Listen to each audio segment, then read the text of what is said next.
오늘 우리가 같이 보실 하나님의 말씀은 신약성경 요한복음 10장 15절 말씀입니다. 신약성경 요한복음 10장 15절 말씀입니다.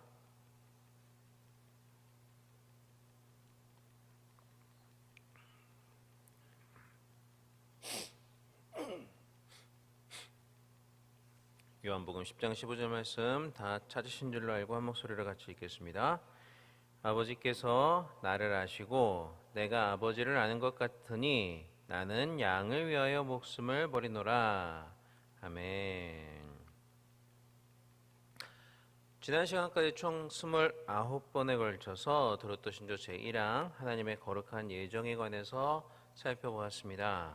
그리고 이제 도로토 신조는 제2항에서 예수 그리스도의 죽으심과 인간의 구속에 대해서 말합니다. 이 항에서 신조가 말하고자 하는 핵심이 뭐냐면요, 예수 그리스도의 죽으심, 십자가의 죽으심을 통한 그 속죄의 효력이 과연 모든 인간을 위한 것이냐, 아니면 하나님께서 선택하신 제한된 사람들만을 위한 것이냐, 여기에 있습니다. 자, 결론부터 미리 말씀드리면 우리 개혁주의는 예수 그리스도의 죽으심은 오로지 하나님께서 선택하신 택자들만을 위한 죽으심이며, 그러므로 예수 그리스도의 속죄의 효력도 하나님께서 선택하신 자들에게만 적용이 될 수 있다라고 이야기를 합니다. 이것을 신학 용어로 제한 속죄라고 이야기를 합니다. 오해를 방지하기 위해서 미리 말씀을 드리면, 여기서 제한적이다라는 단어가 가진 의미는 예수 그리스도의 그 죽으심을 통한 속죄의 효력, 그 효력과 능력이 제한적이다, 부족하다라는 그런 말이 아닙니다. 그것이 부족하기 때문에 모든 사람한테 다 적용할 수는 없어서 어쩔 수 없이 택자들에게만 적용하게 되었다라는 그런 말이 아니라는 말입니다. 여러분, 우리 예수님이 누구십니까? 하나님의 아들이시자 그분 자신 역시 성부 하나님과 동일한 신적인 본체를 가지신 우리 하나님, 삼위일체 하나님이십니다. 이 세상을 창조하신 창조주이시고 모든 만물의 주인이시며, 만물이 그에게서 나오고 그로 말미암고 또 그에게로 돌아가며 영광을 세세토록 받으시기에 합당하신 그러한 분이 바로 우리 예수님이십니다. 자, 그런 분이 친히 인간이 되셔서 인간의 죄를 대신하여 죽으신 것입니다. 그러니 그분의 죽음의 가치가 어떠하겠습니까? 아무리 인간의 죄가 크다 한들, 그 죄가 태산보다 높고 저 바다보다 깊다 한들 예수님의 속죄의 효력이 그 모든 것들을 다 덮지 못하시겠습니까? 능히 감당하고도 남을 만한 효력이 있습니다. 결코 제한적이지 않다는 말이죠. 결코 제한적일 수 없다는 말입니다. 그러니까 이 제한 속죄라는 것은 그러한 의미에서 제한적이다라는 것을 의미하는 것이 아닙니다. 그것이 아니라 그렇게 무한한 가치를 가지고 계신 예수 그리스도의 속죄의 효력이 제한된 사람들에게만 적용이 된다, 그렇게 미치게 된다라는 그러한 의미에서 제한적이다라는 그러한 말입니다. 그렇게 하시는 것이 애당초 하나님의 목적이기 때문이죠. 그래서 신학에서는 이것을 예수 그리스도의 속죄의 충족성과 유효성이다라고 구분을 해서 이야기를 합니다. 충족성, 유효성, 이렇게 구분을 해서 이야기를 합니다. 먼저 충족성이라는 측면에서 이미 말씀을 드린 것이지만요, 다시 한번 이렇게 정리를 해보면, 충족성이라는 측면에서 예수 그리스도의 속죄력은 이 세상 사람들의 모든 죄를 다 속하고도 남을 만큼 충분한 효력이 있습니다. 충족하다는 거죠. 그래서 이 충족성이라는 의미에서 보면 예수 그리스도의 속죄의 효력은 제한적이 아니라 무제한적입니다. 자, 그런데 유효성이라는 측면에서 본다면 이렇게 무제한적인 능력과 효력이 있는 예수 그리스도의 속죄가 모든 사람, 이 세상 모든 사람들에게 다 유효한 것은 아니다라는 말입니다.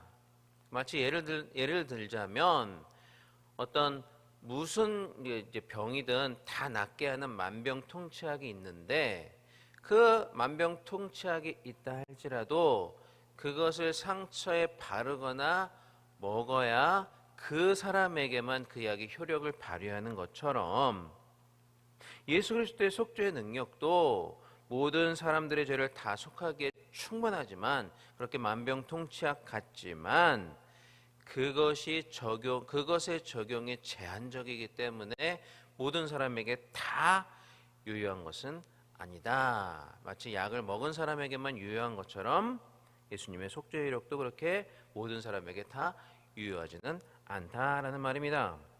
왜냐하면 하나님께서 그 속죄의 능력과 효력을 모든 사람들에게 다 주시지는 않았기 때문이죠. 그렇기 때문에 이제 제한 속죄, 우리 개혁주의가 이야기하는 이 제한 속죄라는 말은 예수 그리스도의 속죄의 이 유효성이라는 측면에서 말하는 것이죠.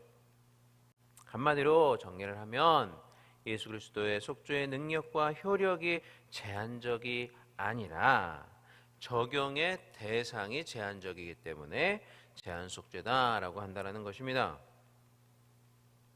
자, 여러분, 그러면 왜 적용의 대상이 제한적일까요?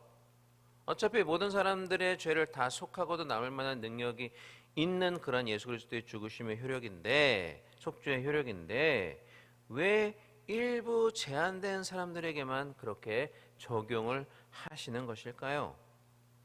이 질문은 하나님의 선택과 이제 자연스럽게 연결이 됩니다. 왜냐? 하나님이 그들만 선택하셨기 때문이죠. 하나님께서는요, 그렇게 선택하신 사람들만 구원하시기 위해서 예수 그리스도의 속죄력을 그 선택한 사람들에게만 적용해 주시는 겁니다. 그리고 그렇게 하시는 것이 하나님의 기쁘신 뜻이다라고 성경은 이야기를 하고 있습니다. 왜 하나님이 그렇게 하시기를 기뻐하시느냐? 그것까지 우리는 알 수가 없습니다. 성경이 그것을 우리에게 알려주지 않기 때문에 우리는 그것까지는 알 수 없지만 하나님은 그렇게 하시기를 기뻐하신다라고까지는 성경이 분명히 우리에게 이야기를 해주고 있습니다. 그런데 학론파는요, 이런 제한 속죄를 부정합니다. 그들은 주장하기를 예수 그리스도의 속죄의 능력과 효력은 우리가 말하는 것처럼 제한된 사람들에게만 적용될 수 있는 게 아니라 모든 사람들에게 적용될 수 있는 가능성이 있다라고 이야기를 합니다. 누구나 믿기만 하면 구원을 받을 수 있기 때문에 그 속죄의 효력은 모든 사람들에게 열려 있어야 된다라고 이렇게 이야기를 한다는 거죠. 그래서 학론파는 우리의 제한 속죄와는 다른 반대되는 보편 속죄를 주장을 하는 겁니다. 예수 그리스도의 속죄의 효력은 보편적으로 모든 사람들에게 적용될 가능성이 있다라는 그러한 이야기죠. 근데 그들이 이렇게 주장할 수밖에 없는 것은 그 이전에 그들이 이 구원, 믿음이라는 것은 하나님의 선물이 아니라 인간 스스로 자신의 의지로 선택하는 것이다 라고 이야기를 했기 때문에 이 주장에 따라서 제한 속죄가 아닌 보편 속죄를 말할 수밖에 없게 되는 것입니다. 하나님께서 선택하신 사람들에게만 주권적인 은혜로 하나님께서 속죄 효력을 주신다 라고 이야기를 하면 자연스럽게 제한 속죄를 우리가 인정할 수 있는데, 그게 아니라 누구나 자신의 의지로 믿을 수 있다라고 얘기하다 보니까 누구나 구원받을 수 있다, 누구에게나 속죄 효력이 적용될 수 있다라는 보편 속죄를 이렇게 주장할 수밖에 없게 되었다라는 거죠. 자, 이 문제, 즉 예수 그리스도의 속죄 효력이 모든 사람들에게 적용이 되느냐, 아니면 제한적인 사람들에게만 적용이 되느냐, 이 문제는요, 결국에는 예수님이 모든 사람을 위해서, 그러니까 십자가 예수님의 죽으심이 모든 사람을 위한 죽으심이었느냐, 아니면 선택된 사람들만을 위한 죽으심이었느냐, 이 문제와 똑같다라고 우리가 생각을 해볼 수가 있습니다. 예수님께서 모든 사람을 위해 죽으셨으면 모든 사람에게 예수님의 속죄력이 적용될 가능성이 있는 것이겠지만, 예수님의 택자들만을 위해 죽으셨으면 그 속죄력은 하나님께서 선택하신 사람들에게만 적용될 수밖에 없기 때문이죠. 자, 우리는 이 문제에 대한 해답을 오늘 본문 요한복음 10장에서 발견을 할 수가 있습니다. 오늘 본문인 요한복음 10장 15절, 그리고 읽지는 않았지만요, 10장 26절과 27절을 우리 차례대로 한번 읽어보겠습니다. 먼저 15절 같이 한번 읽어보겠습니다. 시작. 아버지께서 나를 아시고 내가 아버지를 아는 것 같으니 나는 양을 위하여 목숨을 버리노라. 아멘. 또 26절과 27절 같이 한번 읽어보겠습니다. 너희가 내 양이 아니므로 믿지 않는도다. 내 양은 내 음성을 들으며 나는 그들을 알며 그들은 나를 따르느니라. 아멘. 자, 15절에서 먼저 뭐라고 말씀합니까? 예수님께서는 양을 위하여 목숨을 버리신다. 양을 위하여 십자가에 죽으셨다라는 그런 말씀이죠. 그리고 26절, 27절에 보시면 예수님은 내 양이 있다라고 말씀을 하십니다. 그리고 그 내 양, 즉 예수님께 속한 양은 예수님의 음성을 듣고 예수님을 따르지만 그 예수님의 양이 아니면 예수님을 믿지 않는다라고 그렇게 말씀을 합니다. 그러니까 26절과 27절의 말씀을 근거로 15절을 다시 한번 해석을 하면 15절에서 예수님이 양을 위하여 목숨을 버리신다라고 했을 때 그 양은 이 세상에 있는 모든 양, 모든 사람을 의미하는 게 아니라 내 양, 즉 하나님께서 선택하셔서 예수님께 속하게 해주신 그 예수님의 양, 한마디로 선택된 자들을 의미하는 것입니다.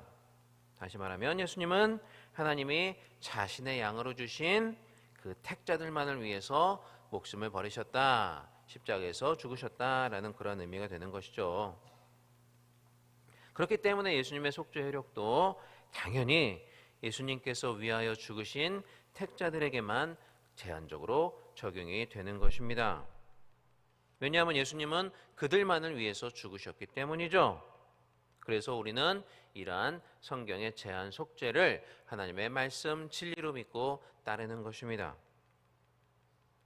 여러분, 이렇게 진리라는 것은요, 도미노와 같은 것입니다. 도미노 아시죠? 첫 번째 거를 쓰러뜨리면 계속 연쇄적으로 쓰러지는 그 게임을 이제 도미노라고 하는데, 그러니까 하나가 무너지면 그 다음 것도 무너지게 될 수밖에 없다라는 것입니다. 그러니까 학론파의 주장이 바로 이와 같았어요. 그들은 믿음이 하나님의 은혜의 선물이 아니라 인간의 선택이다라고 말하면서 첫 번째 무너뜨려서는 안 되는 그 도미노를 무너뜨렸습니다. 그렇게 무너지다 보니까 뒤에 나오는 여러 가지 주장들도 성경적이 아닌 것들을 주장할 수밖에 없었어요. 그 첫 번째 도미노를 증명하기 위해서 말이죠. 그렇게 첫 번째 도미노가 무너지니까 그들은 두 번째, 세 번째 연속해서 다른 도미노를 무너뜨릴 수밖에 없었던 것이고, 이 제한 속죄에 있어서도 성경이 말하는 제한 속죄가 아니라 보편 속죄를 주장할 수밖에 없었던 것입니다. 마태복음에서 예수님께서는 천지가 없어지기 전에는 율법의 1.1획도 결코 없어지지 아니할 것이다. 그리고 이 계명 중에 지극히 작은 것 하나라도 버리고 또 그같이 사람을 가르치는 자는 천국에서 지극히 작다 일컬음을 받을 것이다 라고 말씀을 하셨습니다. 결국 하나님의 말씀은 하나라도 빠짐없이 있는 그대로 가르쳐지고 지켜져야 된다라는 말씀을 예수님이 이렇게 강조를 하신 것이죠. 그러나 학론파처럼 하나님의 말씀을 자기들 마음대로 해석해서 그같이 가르치게 되면 진리는 도미노처럼 연쇄적으로 무너지게 되고 마는 것입니다. 그러므로 절대로 진리의 첫 번째 도미노를 무너뜨리지 마시기 바랍니다. 어떤 말씀이라도 하나님의 말씀 있는 그대로 받아들이시고 첫 번째 도면으로 지키시기 바랍니다. 그런데 그러기 위해서는 여러분 우리가 해야 될 것이 있습니다. 이 도미노는 다 쌓아놓고 우리가 고의로 일부러 넘어뜨릴 때도 있지만 쌓다가 실수로 넘어뜨리게 되는 경우도 있지 않습니까? 그러니까 우리가 진리를 알아야 그 진리를 지키는데 진리를 제대로 알지 못하면 실수로 그것을 무너뜨리게 되는 경우도 있다는 말입니다. 그러니까 우리에게 먼저 필요한 것은 그 진리가 무엇이냐, 성경이 무엇이라고 우리에게 이야기를 해주는가를 바로 아는 것이 우리에게 필요하죠. 그래야 제대로 지킬 수가 있는 것이 아니겠습니까? 여러분 이제 곧 확신반, 성장반, 또 슬기로운 교리생활, 또 구약 강의, 여러 가지 이제 교회에서 하나님의 진리를 배울 수 있는 기회들이, 좋은 강좌들이 개설이 됩니다. 여러분들이 좀 관심을 가지시고 그런 일들에 좀 적극적으로 참여하셔서 배우고 확신하는 일에 거하는 여러분들이 되셨으면 좋겠습니다. 아는 만큼 보이고 우리가 아는 만큼 하나님의 말씀을 잘 따르고 지킬 수 있지 않겠습니까? 그런 것들을 통해서 말씀의 진리 안에 굳건히 서가는 그런 저와 여러분들이 될 수 있기를 주님의 이름으로 간절히 축원합니다. 기도하겠습니다.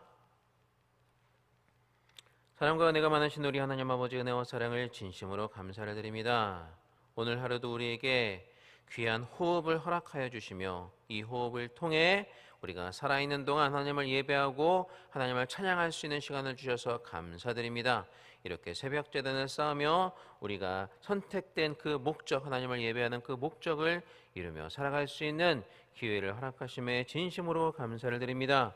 또한 말씀을 통해 우리에게 귀한 은혜 주심에 감사를 드립니다.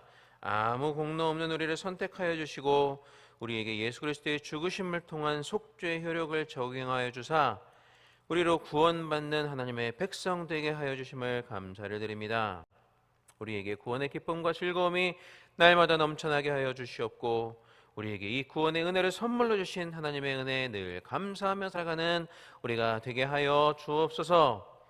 그리고 무엇보다도 하나님의 말씀을 바로 알고 그 진리 안에 굳게 서는 우리가 될 수 있도록 주님 함께 하여 주옵소서. 절대로 실수로라도 첫 번째 진리의 도미노를 무너뜨리지 않는 우리가 되게 하여 주옵소서. 또 하나님 아버지, 이 시간 나올 때 빈손으로 나오지 아니하고 귀한 예물 드린 우리 믿음의 권속들이 있습니다. 하나님 앞에 귀한 11조의 예물을 드립니다. 또 여러 가지 감사의 제목으로 감사의 헌금을 드리는 손길들이 있습니다. 또한 하나님 아버지, 정해진 순서에 따라 1,000번째 헌금을 하나님 앞에 봉헌하여 드립니다. 귀한 예물 드리는 손길들, 그 마음의 중심을 주님께서 하시오니 그들 축복하여 주시고 쌓을 것이 없도록 부어주시는 주님의 놀라운 축복을 이 땅 가운데 누리며 또 저 하늘에서 하나님께서 쌓아주시는 귀한 축복의 상급을 바라보는 기쁨이 우리 가운데 넘치게 하여 주옵소서. 또한 귀한 예물이 쓰이는 곳마다 주님의 영광만이 드러나게 하여 주옵소서. 감사드리며 이 모든 말씀 우리 주 예수 그리스도의 이름으로 기도하옵나이다. 아멘. 하늘에 계신 우리 아버지여, 이름으로 귀하게 받으시오며 나라의 마옵시며 뜻이 하늘에서 이루어진 것 같이 땅에서도 이루어지이다.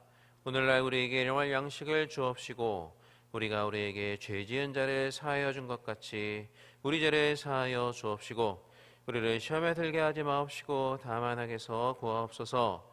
대개 나라와 권세와 영광이 아버지께 영원히 있사옵나이다. 아멘. 이 시간 우리 합심하여 같이 기도하겠습니다. 여러분들의 각자의 기도 제목을 놓고 기도하실 때 먼저 합심하여 우리 교회와 담임 목사님을 위해서 먼저 기도해 주시기를 바랍니다.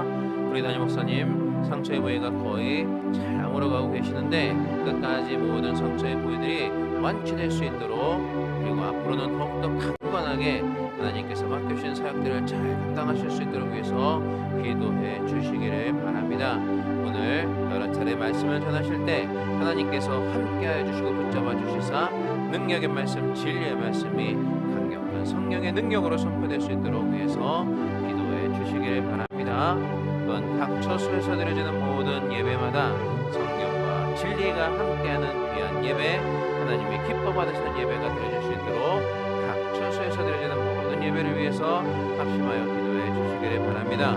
그리고 우리에게 허락하신 약속의 말씀과 우리가 하나님 앞에 올려드린 5가지 기도 제목이 연내에 속히 다 이루어질 수 있도록 위에서 기도하여 주시고, 특별히 오늘 우리에게 허락하신 주님의 귀한 말씀 붙잡고 간절히 자유롭게 기도하다 돌아가시겠습니다. 이 시간 다 같이 기도하겠습니다. 하나님과 내가 만나신 우리 하나님 아버지 은혜와 사랑을 진심으로 감사를 드립니다. 하나님 아버지, 이 시간 우리를 붙잡아 주시고 주님의 귀한 충전으로 불러주셔서 이렇게 새벽때를 역사하며 하나님 앞에 영광 돌릴 수 있는 하루의 첫 시간 하나님 앞에 드릴 수 있는 귀한 은혜의 시간을 허락하심을 감사를 드립니다. 이 시간 우리가 합심하여 기도합니다. 먼저 우리 교회를 위해서, 우리 담임 목사를 위해서 합심하여 기도하기를 원합니다.